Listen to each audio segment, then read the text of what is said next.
essa rapidez, essa antecipação de olhar para frente, ver como a gente pode encarar, né, esse presente, que o futuro já é presente, vai fazer uma grande diferença. E o RH tem que estar junto.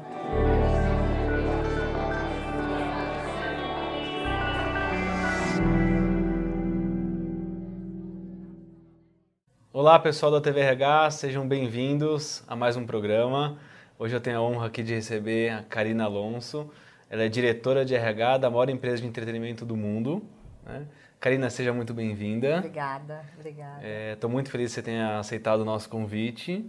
É uma oportunidade muito boa aqui de a gente ouvir um pouquinho da sua carreira, da sua história e também da sua visão sobre o RH, sobre como o papel do RH vem mudando e vai influenciar e vai fazer a diferença cada vez mais nas empresas e o que você vê que está por vir aí em termos de mudanças, tecnologias. Então, muito obrigado e queria que você falasse um pouquinho para a gente aí, contar um pouquinho a sua história. Fernando, obrigada pelo convite, parabéns pela iniciativa. Obrigado. É muito bom poder estar aqui contribuindo e, enfim, num papo informal a gente trocar algumas ideias. Bom, eu sou psicóloga, né, pós-graduada em administração de empresas. Comecei a minha carreira na Pricewaterhouse, até em coincidência num trabalho temporário junto com a Luandre. Então, legal. Fui contratada pela Luandre. E você fez psicologia já pensando que você ia para a empresa ou não? Você pensou em ir para a clínica? Era clínica infantil. Nossa! Eu tinha um desafio, eu queria clínica infantil, não me pergunte por quê, mas desde o meu 6º ano, do primário, né, eu decidi fazer psicologia. Na época do colegial, do ensino médio, eu tive aí uma mudança meio de pensar, talvez uma arquitetura, até eu fazer aulas de linguagens arquitetônicas, eu falei, não esquece, não é para mim, e voltei para psicologia, né? Entrei em psicologia em 1990, em 95 me formei, em 97 eu comecei efetivamente em empresa, né? Na Pricewaterhouse, como assistente de recursos humanos, dentro de RH interno, ainda que fosse numa área de consultoria da Pricewaterhouse naquele momento, né? Atualmente PwC. Sim. Né? Aqui na General Jardim também, no centro. Fiz minha carreira por um bom tempo na Price e em 2000 eu tomei a decisão de fazer uma mudança. Sair do RH interno e ser consultora de recursos humanos externa em clientes. Ah, que legal. A gente tinha uma linha de serviços de venda para clientes externos, de Human Capital, e eu queria ser consultora agora em clientes externos.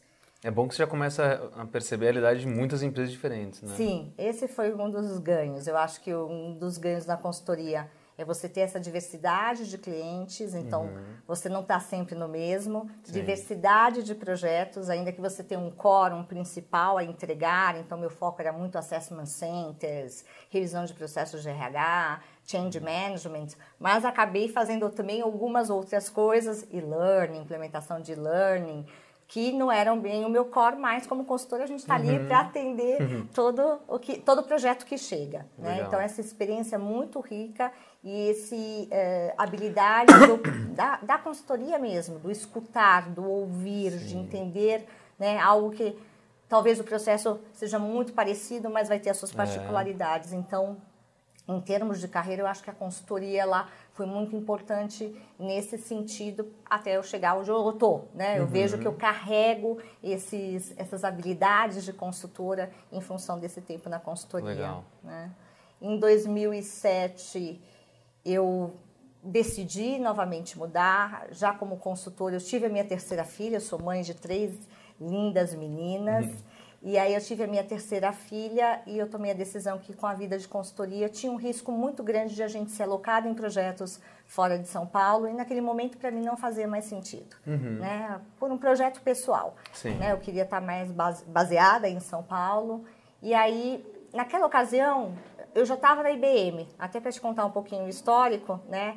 A Price em 2002 a parte de consultoria foi adquirida pela IBM, então em 2003 nós migramos para a IBM, né, iniciando lá a área de consultoria na IBM. Legal. E em 2007, então eu já estava ali na IBM já há um bom tempo, desde 2003, e ali também apareceu uma oportunidade de eu mover para uma área de recursos humanos interna, na realidade era uma área de gestão, de alocação de recursos em projetos de consultoria, e estava debaixo do guarda-chuva de RH.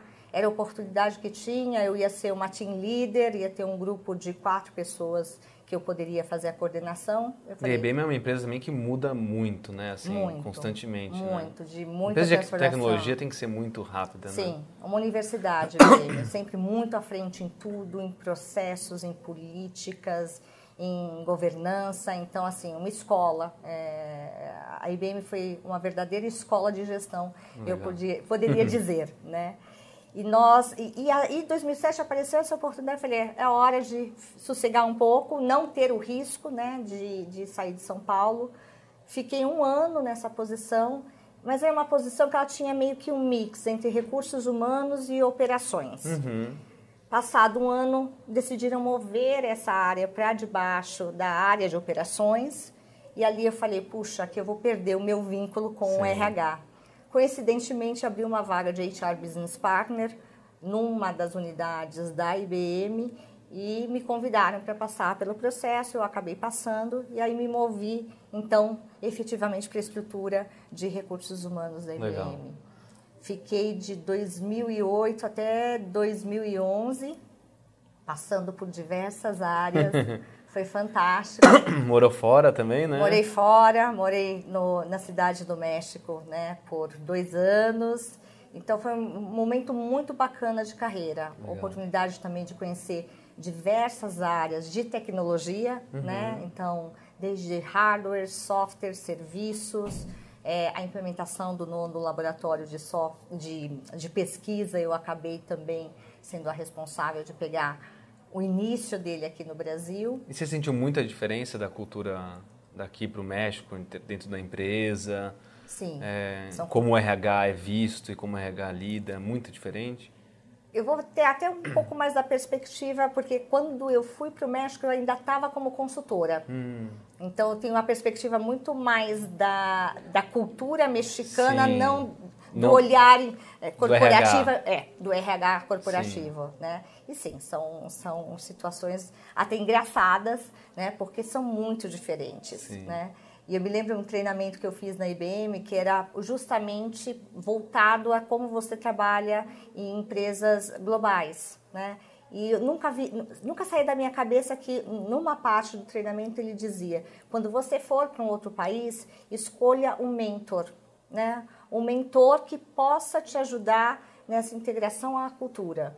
E era mais ou menos isso que eu fazia. Então, quando eu tinha alguma situação que eu não sabia como gerenciar, eu ligava para a mãe de uma das amiguinhas das minhas filhas e perguntava, e aí, olha, vai ter um aniversário, é 1h30 da tarde, é um almoço, eu vou, eu não vou, então sempre acabava tendo isso, porque tinham algumas situações que eram realmente assim, você tem que entender e funcionam diferentes, né?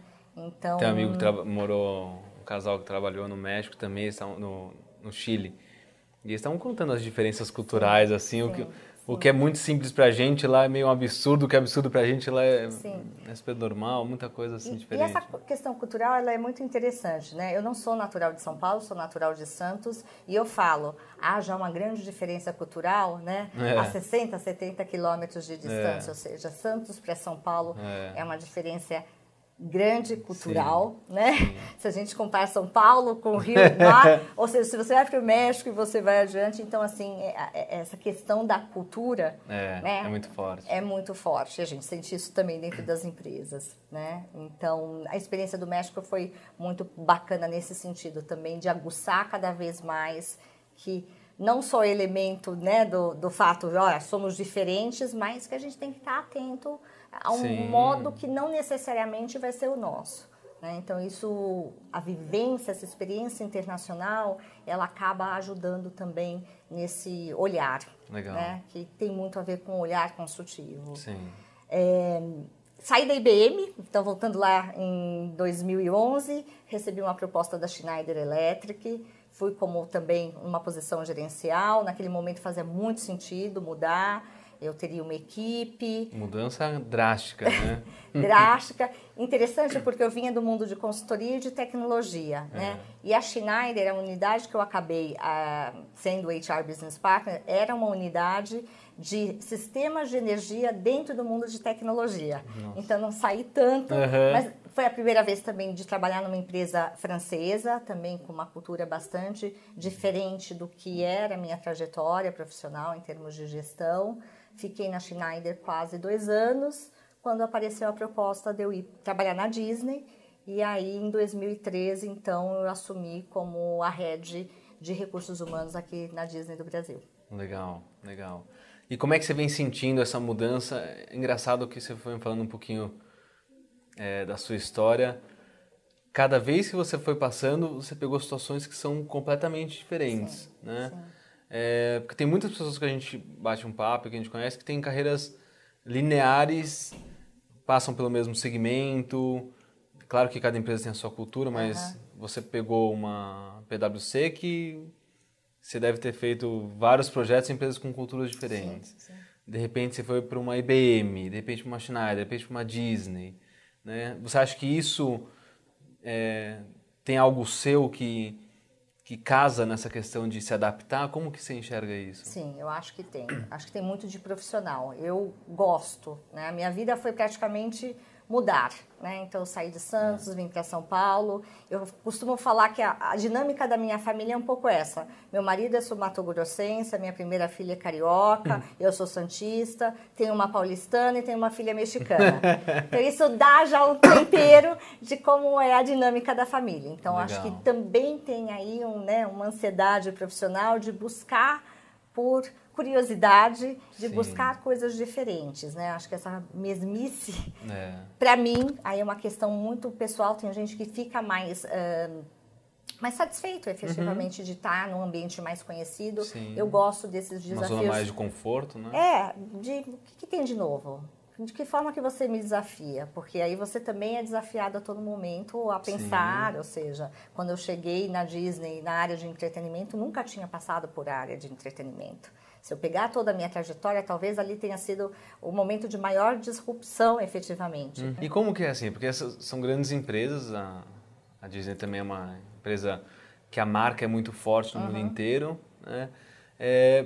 Como que é você conseguir separar o desejo da pessoa pela marca com a realidade, né? Porque uma coisa até sempre tem a pesquisa das empresas mais desejadas, né? Aquelas marcas mais admiradas, exatamente. E eu acredito que a Disney esteja entre essas marcas que todo mundo conhece, né? Sim. Só que tem uma diferença muito grande, que nem você falou, entre o lado consumidor, eu estou lá assistindo um filme, com o lado estou produzindo, estou fazendo a logística, a venda, né? Sim, a negociação. Como que você, como RH, assim, como que você enxerga isso de tentar trazer as pessoas para a realidade, não só na sua empresa atual, mas em empresas que têm isso muito forte, né? Até por ter passado por diferentes empresas, eu consigo calibrar bem isso, né? Então, numa dessas que eu trabalhei, ou seja, ninguém conhecia a marca. As pessoas me confundiam, inclusive, com outra marca, com outra empresa, né? Então, tinha um trabalho ali de employer brand muito forte, porque, de fato, é você compartilhar e fazer, olha, eu existo, eu estou aqui, eu sou uma marca empregadora, etc. Sim. Então, era um trabalho bastante forte na estratégia de RH de fazer com que a empresa fosse reconhecida como uma marca empregadora, né? Quando eu cheguei na Disney, foi justamente uma experiência contrária, né? Eu cheguei muito com esse mindset, a gente tem que fazer, porque eu mesma nem sabia que tinha aqui no Brasil, e a verdade é que quando a gente ia para os números, eu não tinha problema de atrair nenhum. Todo mundo conhecia, poderia não conhecer que era no Brasil, mas todo mundo conhecia a marca, né? O meu turnover era muito baixo. Enfim, a gente começou a ver que na linha de projetos e de prioridades, não teríamos que ir tanto nessa linha de divulgação como uma marca empregadora. Que normalmente é o que 90% das outras empresas sofrem, né? Exatamente. Não como... Até uma diferença, como marca todo mundo conhece, como marca empregadora meio que associam e fazem ali, né, uma mescla porque tem a marca muito forte né, na excelência, no atendimento, na experiência. E aí a gente colocou esse projeto um pouco de lado, mas aí eu vi um outro desafio, né? Porque as pessoas chegam muito apaixonadas, né? Estou engajada, mas é um engajamento que não necessariamente ele está em aderência com a estratégia da companhia. Claro. Né? Então, a gente tem objetivos muito claros, ou seja, na perspectiva de uma empresa. A empresa tem que dar lucro, tem que crescer, tem que dar lucro, resultado. tem que crescer. A gente tem metas, a gente tem que fazer os atingimentos, nós somos cobrados por isso. E tem algumas pessoas que têm essa dificuldade. Então, eu sempre comecei a descobrir. Às vezes, tem gente que chega muito apaixonado e acaba se frustrando porque, de alguma forma, na expectativa que é colocada, como que rompe com aquela magia, porque está com uma outra referência. Sim. Por outro lado, você tem que ver, bom, como que eu consigo conduzir, engajar essas pessoas a terem o mesmo propósito, né, aos objetivos. Então, é um desafio um pouco diferente, né, em você realmente engajar, e a gente fala muito de engajamento, que a Disney, pela sua própria marca e a forma como ela considera a gestão de pessoas, tem um diferencial, então a gente sempre está aí buscando fazer um engajamento muito dos colaboradores nesse sentido, com os propósitos, com os objetivos, né, de viver essa experiência de uma forma mais, se pode dizer, mais profissional, dentro do mundo corporativo, e não numa expectativa ou num papel de consumidor, de convidado, né, ou de cliente. Claro. Nosso. E me diz uma coisa, você passou por muitas transformações e acho que você está numa empresa que também todo ano tem lançamento, novidades, mudanças, isso tanto na parte de entrega corporativa, enfim, de vendas, mas a gente sabe que na vida, no dia a dia da empresa também é assim, acho que em todas as empresas, tecnologia tem muito isso, né? Entretenimento também. Como que você enxerga isso no RH? O que você acha que são os desafios, as mudanças que estão por vir ou que já estão acontecendo? Eu gosto sempre de contextualizar, né, Fernando? Eu acho que a gente já está no momento de grande transformação, né? E RH tem que estar se preparando. Alguns RH já estão mais à frente, outros estão aí tentando chegar, tem uns que não ainda observaram ou ainda não identificaram que tem uma mudança forte por vir, ou melhor, que já está. Né? Então, a gente tem, acho que, 3 elementos principais hoje. Um que é a grande transformação digital, né, com as novas tecnologias, com inteligência artificial, né, com machine learning que a gente estava falando. Então, como que os negócios vão migrar de um mundo tradicional para um mundo digital. Então, esse é o nosso grande desafio. Qualquer empresa está passando por isso. Né? O segundo seria a forma que eu tenho que, em função disso, mudar o meu modelo operacional. Eu não posso mais ter o mesmo modelo operacional de uma empresa tradicional se eu vou para o mundo digital. Né? Então, aí é um segundo cenário que a gente tem. E o terceiro é que a gente vai ter que trabalhar de uma forma diferente. Né? Então, trabalhar a forma diferente é tanto em skills diferente, em formato de trabalho, ou seja, a gente vê cada vez mais projetos do que posições, trabalhos remotos do que todo mundo junto, equipes multifuncionais. Então, esses são os 3 grandes, vamos dizer, cenários que a gente tem hoje, não é mais futuro, é hoje. E eu acho que o principal ponto que permeia todos eles é o mindset. E aqui que o RH ele vai ter que ser o grande diferenciador, né? Como que ele vai ajudar essas organizações nessa mudança de mindset. Tá? Porque ele vai ter que ajudar ela a se transformar digitalmente. Em uma pesquisa recente, até de uma consultoria, eles diziam que os líderes não sabem, não estão preparados. Eles mesmos responderam, 66% dizem que não sabem como fazer a transformação digital nos seus negócios. Olha que coisa. Então, a gente tem um desafio de ajudar essa liderança, né? A gente tem um desafio da próprio formato de trabalho e de como vai ser essa força em termos de skills. Se diz que em 2020 1/3 dos jobs serão diferentes, né? E que a gente nem imagina que podem ser. 2020 a gente não está falando daqui a 10 anos, a gente está falando daqui, já está aqui. Né? Então, assim, como que a gente faz todo o reskill das nossas pessoas, porque também não dá para você mandar Sim. todo mundo embora. Vem aí a tecnologia que também vão ter muito ganhos de eficiência, a gente não pode perder isso de vista, a automação, a inteligência artificial. Então, como que a gente vai alocar todos esses recursos? E RH entra também com um papel muito importante nesse processo. E além disso, que às vezes a RH esquece, ele como o próprio organismo também vivo dentro da organização, ele tem que pensar no modo operacional dele. Sim. Porque o cliente papel dele, dele, né? o papel dele, o cliente vai ser outro, É. vai exigir, o negócio vai exigir outra dinâmica. Então, como nós também temos modelos operacionais mais flexíveis, né? Exatamente. Mais rápidos, mais ágeis, e acho que às vezes nós como RH queremos estar muito ali, né? Ajudando, suportando, e a gente esquece que a gente também tem um papel ali da nossa própria Sim. casinha. Não, né? você falou, eu fiquei pensando em alguns casos assim. Até outro dia eu fui no Rio, fui visitar a nossa unidade lá, e eu cheguei no hotel, é um hotel que eu sempre fico lá. E eu cheguei e ele me deu aquela folhinha antiga de hotel para preencher. Eu falei, olha, eu já vim aqui várias vezes, né? Não, mas precisa preencher. Daí eu falei, mas por que precisa preencher? Né? Não, porque são normas aqui do hotel. Eu falei, mas que coisa arcaica, né? Ficar preenchendo lá o seu nome, a assinatura e tal. Eu falei, mas me explica um pouquinho, como é que é o processo aqui de vocês? Daí ele falou assim, não, a gente pega esse papel aqui, aí leva para uma pessoa, essa pessoa junta tudo numa sacola, aí manda isso pro correio, para um centro que compartilha isso de todos os hotéis. Olha que loucura. Aí no Rio de Janeiro alguém pega isso de todos os hotéis, passa isso à mão para você ter um controle. Eu falei, gente do céu, a gente está em 2018, pelo amor de Deus, uma planilha de Excel aí já resolveria né, metade dos seus problemas. E aí você falou da questão de tecnologia, né? São exemplos pequenos no dia a dia, mas que vai perdendo a eficiência da empresa. E assim, vai ficando para trás. É o que eu falo. Eu posso falar da minha idade, né? Ou seja, eu não sou uma nativa digital, eu sou uma adaptada. Mas mesmo assim, como adaptada, eu olho para um cenário desse e falo, gente, não é possível. Agora, você vem aí, daqui 2020, 75% da nossa força de trabalho são millennials. E vem já a geração Z. Ou seja, quando eles olharem, é inadmissível você ainda ter este processos. Né? Então, assim...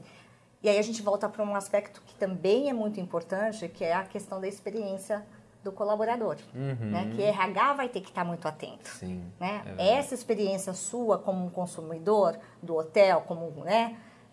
Não quero ter essa perda de tempo. Sim. Por isso que a gente está falando de agilidade, de inovação. Eu não vou perder em preencher um formulário. Você ainda foi mais adiante de ver como isso ia ser. Mas já ali você fala, que experiência é essa que você está me dando? Eu tenho que preencher algo que para mim não faz o maior sentido. Eu já poderia, num aplicativo, ter preenchido, feito o meu check-in. Enfim, né? Ou seja, tem... Com certeza. Eu acho que é um pouco nesse sentido. Como que a gente, RH, vai também... Já está mudando isso, eu já sinto na minha própria experiência profissional, a gente começa a revisitar os processos todos e os nossos programas em que tem um ciclo de vida do colaborador, então um onboarding. Eu estou fazendo da melhor forma? Eu estou utilizando ferramentas digital para tornar esse processo uau, porque eu quero dar a melhor experiência para esse candidato que chega quando ele ingressar na companhia. Sim. Então a gente já está fazendo um trabalho com cima de metodologia de ágeis para poder coletar informação e de cocriação. Então, chamamos grupos de funcionários para que eles pudessem vir dizer como que você gostaria. Não sou eu, RH, que vou ditar mais. Sim. Eu quero saber como você gostaria de fazer um processo de onboarding dentro da companhia. Isso é e aí importante. você vai fazendo, né? Quebrar paradigmas, né? E vai o tempo criando. inteiro, né? Exatamente. Esse é um exemplo. Então, a gente começa a ter que olhar de uma forma... Né? Em marketing tem muito customer-centric, aqui a gente tem human-centric. Então, este é o nosso olhar também como recursos humanos. Sim. E para outros ciclos, momentos importantes que são chaves na experiência do colaborador, a gente está revisitando, porque já não dá para ser mais da mesma forma. Né? E o que a gente entende, a experiência é que guarda a memória. A tua memória... ela sempre vai estar associada a uma experiência, seja boa ou ruim, né? É ali que ela grava. Então, como que a gente pode dar essa melhor experiência para o colaborador? Então, esse é um processo que a gente está olhando.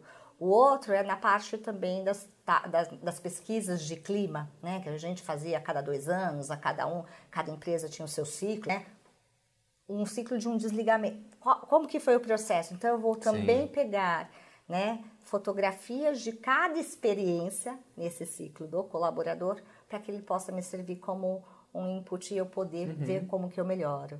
E a pesquisa de clima, ao contrário do que a gente fazia, vai continuar existindo, mas de uma forma mais randômica. Não é todo mundo que tem que responder. Sim. Deixa eu pegar e ver como que está, né, a temperatura da minha organização. Legal. Então, a gente já começa a fazer mudanças nesse formato do serviço de RH, que ele também vai ter que estar composto de muita tecnologia, de que forma que a gente vai utilizar a inteligência artificial, a automação, propor serviços digitais. Então, hoje a gente tem na empresa um aplicativo que eu consigo ver todas as políticas e programas no meu mobile ou também por web, mas cada vez mais como a gente oferece esse serviço a qualquer hora, né, a qualquer momento, plataformas de desenvolvimento, de learning. Então, isso tem que acontecer. E você falou de 2 temas assim que eu queria explorar um pouco, eu achei interessante. Você falou assim, a questão da descrição de cargos e salários, até porque os cargos vão mudar muito e hoje em dia, acho que isso é algo que também ainda é super rígido, né? A pessoa olha o currículo, vê se a pessoa está dentro daquilo, sendo que na prática isso vai mudar muito, né? Eu não sei se você sente isso também, mas a questão de faculdade e de formação, enfim, eu acho que isso vem mudando muito, né? A pessoa tinha que ter aquela determinada formação e tal. E eu sempre falei assim, mas por quê, né? De repente tem uma outra pessoa que de repente não conseguiu fazer uma faculdade de primeira linha, mas que ela está 2 anos já nessa função, entende mais do que a outra. Acho que isso muda muito. Como fazer com que isso entre cada vez mais nas empresas, né? E aí já fazendo um outro link que você também falou da questão de diversidade cultural, porque você falou uma coisa muito interessante, assim, se você só tem pessoas pensando da mesma maneira na equipe, né, você não vai ter mudança dentro da empresa. Sim. E entra a questão de inclusão, enfim. Como fazer isso? Porque assim, eu vejo que você tem essa facilidade de mudança, de sair, de conseguir se adaptar, mas tem muita gente ainda que tem essa, né, essa dificuldade, sim. né? Interessante você comentar. Na semana passada eu fui num fórum da McKinsey que teve e me surpreendeu, porque eles apresentaram o índice de sucesso em processos de transformação. E o índice é 30% de sucesso. Caramba. Né? Ou seja, tem um desafio. Sim. Né? Tem um desafio muito grande. Né? Empresas, você vê startups que já estão com isso muito organicamente funcionando. As empresas grandes, elas têm um processo que ele vai ser bastante... Demorado. Sofrido. Sofrido, longo e não tão longo, porque também não temos mais tanto tempo a esperar, né? Então, tem sempre aqueles que vão falar assim, mas sempre funcionou assim, por que agora você quer mudar, né? Sim, como parte lá, eles detalharam os fatores por que não conseguiam o sucesso da transformação em algumas empresas, e grande parte, não vou lembrar aqui o percentual, mas era a questão da resistência. Né? Eu faço assim, porque agora eu vou ter que fazer assado, né? E aqui eu estou falando de uma mudança muito diferente. Né? É uma mudança que eu vou ter que desaprender o que eu aprendi para aprender algo novo. E isso para o ser humano é um desafio enorme, vai exigir muito exercício de todo mundo. Né? E aí que eu acho que o RH aí tem uma oportunidade de ser um player junto do negócio fantástico, porque ele vai ter que estar estruturando isso. Como ele traz a inovação e a criatividade, como que ele faz a gestão dessa mudança. Né? Então, talvez gestão de mudança, que a gente já fala há anos. Lá em 2000 já era consultora de gestão de mudança. Né? Mas agora tem sido colocado como uma ferramenta extremamente poderosa, porque de fato a gente vai ter muita transformação significativa, várias gerações permeando toda a organização. Então, eu acho que ele pode alavancar isso. E a diversidade e inclusão, porque inovação e diversidade são iguais. Né? Eu só inovo se eu parar de pensar como eu sempre penso. Legal. Se eu tiver pessoas iguais, não vai gerar nada diferente. Né? Então, a gente parte com pensamentos diferentes, a gente consegue inovar. Né? Então, a gente tem que trazer esses conceitos de inovação e criatividade para dentro da organização também. Eu acho que aí fica, até para quem está nos assistindo, eu acho que são 2 desafios. O primeiro é o RH ter essa visão, né? Sim. Porque para você conseguir fazer a mudança, você tem que saber que precisa fazer a mudança. Sim. Porque eu ainda hoje vejo muitos RHs que não têm esse perfil. Sim. Né? Que é um perfil mais quadradinho de falar, olha, o processo é assim, é assim porque é assim e pronto. E uma vez que o RH já tem esse olhar que você falou aqui, o maior desafio é conseguir implementar, né? Porque é aquilo que você falou, né? Vai ter... Aí é muito, acho que é muito uma questão cultural, né? Que você pega empresas mais tradicionais,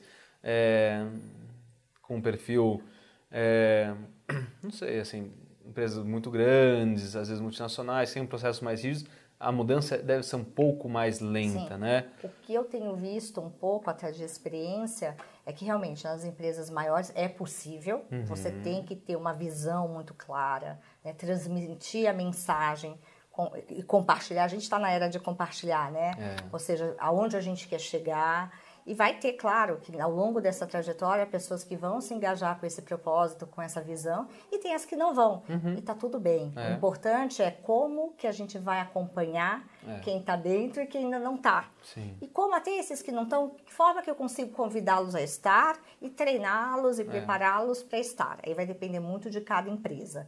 E o que eu vejo algumas empresas fazendo é que, como é muito às vezes difícil fazer essa transformação dentro da sua própria empresa, estão construindo, então, laboratórios ou startups fora, com modelos ágeis, né, já multifuncionais, com outra proposta, com outra forma e outro modelo operacional, né, para depois, então, poder voltar e replicar. Né, para poder ter agilidade.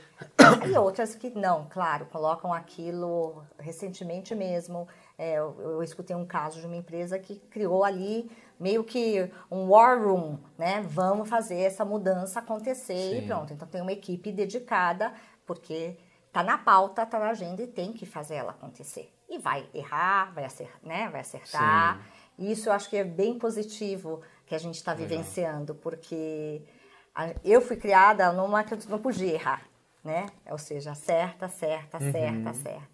E agora, esse novo cenário nos abre muita possibilidade de, olha, teste, vá. Não tem problema errar, desde que você faça rápido, arrume e melhore, né? E melhore, né? Então, é o desaprender e aprender. Poxa, eu fiz com que eu aprendi. Não deu certo, porque é outro momento. Agora eu vou ter que desaprender e vou ter que aprender uma nova forma de entregar. Então, isso também nos dá uma liberdade, para a minha geração, muito bacana, porque a gente era muito presinho. Tem que dar certo. E a gente não vai ter mais esse tempo. Então, uma característica muito grande que a gente tem visto é que é isso, né? Que as decisões elas vão ter que ser mais rápidas, as curvas de aprendizagem também vão ter que ser menores, ou seja, também a gente vai ter que aprender mais rápido. Isso acho que é uma coisa que mudou muito, né? Exato. Com o tempo. Acho que a tecnologia, com tudo que veio... Com tudo, ou seja, é tudo O tempo muito antigamente veloz. era muito maior, né? Para você testar, aprender, errar, né? Exato. A gente tinha aí um tempo maior. Né? A gente até falou, a gente estava conversando um pouquinho antes, você tem um caso da Nokia, que eu li uma época, uma reportagem do antigo presidente da Nokia, isso faz muito tempo. Na época que o iPhone estava começando no mercado e que ele dizia, que perguntaram para ele, você está preocupado com o iPhone, com a ameaça? Sim. Ele foi irônico e falou assim, olha, o que eles vendem em um ano é o que eu vendo de Nokia em um dia. Então, eles fazem muito barulho, mas não vai dar em nada, fica tranquilo que a gente não está preocupado com eles, né? E hoje, acho que isso faz mais de 10 anos, né? Hoje em dia, a Apple é a empresa mais valiosa do mundo. Exatamente. Acho que, se não me engano, passou agora 1 tri de valor. Passou ano passado, se não me engano. E a Nokia, hoje em dia, ainda tem a marca forte, mas você não vê mais no mercado, né? Por essa demora, por essa questão de não perceber o momento, né?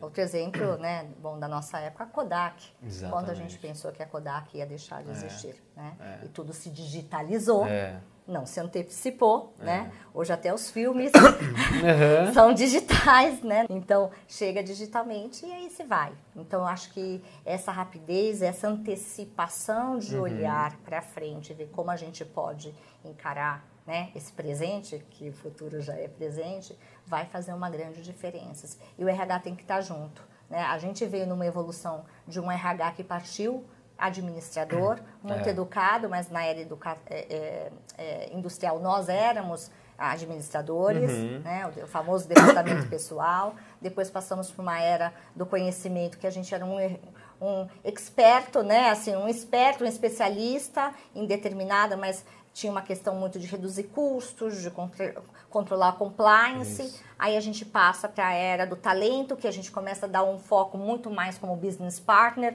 tá? Agora sou um parceiro do negócio, etc. E hoje a gente já começa a ver, dentro de leituras que eu faço, um papel de business player. Karina, qual é a diferença? Eu efetivamente estar atendendo a necessidade específica daquele negócio. Sim. Então eu estou junto. Né? Eu estou jogando o jogo, né? Eu não estou aqui para suportar o jogo, eu estou jogando o jogo. É aquilo, para onde a empresa vai e como eu, como RH, posso fazer para a empresa chegar lá, né? Exatamente.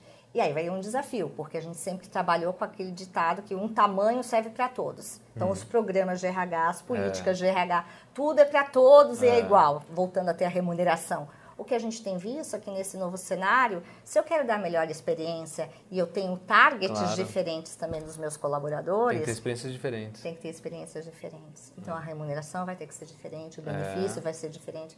Temos um desafio, né? Como atender a tudo.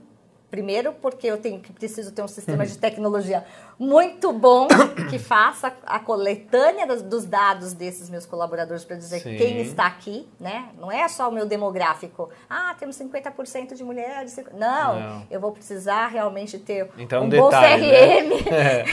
Para poder... E aí entra a parte de People Analytics, né, que a tecnologia nos ajuda nisso, ou seja, de como a gente começa a cruzar os dados de uma forma inteligente para nos suportar nas decisões. Né? Então, tudo que eu estou falando é o nosso desafio que está aí por vir, né, que já está acontecendo, só que a gente, como RH, tem aí esse desafio. Um grande desafio. Então, remuneração vai ser diferente, benefício a gente vai ter que pensar. No Brasil, nós temos um desafio adicional, né, que é a nossa legislação, que é bastante atrasada, como a gente vai falar de benefícios flexíveis, que seria assim, a cereja do bolo para o novo cenário, quando a gente ainda tem, né, uma legislação bastante... atuante no mau sentido, exatamente, né? Que não contribui para uma implementação de algo que faria muito sentido dentro das empresas. Tem muito trabalho, o que é bom, né? Sinal que a gente tem ainda uma trajetória aí para frente. Então, eu vejo muito positivo. Acho que tem muito desafio, mas eu me vejo muito positiva com essas mudanças que estão aí por vir. Legal. Karina, obrigado. Muito obrigado pela participação aqui. Obrigada a você pelo convite novamente. Acho que quem assistiu a gente aí vai curtir muito. Parabéns pela sua trajetória. Obrigada. Parabéns por ser essa pessoa que se adapta e muda e transforma. E com certeza você vai ajudar muita gente aí que vai nos ouvir. Que assim seja. Obrigado, viu? Obrigada a você, Fernanda. Até mais.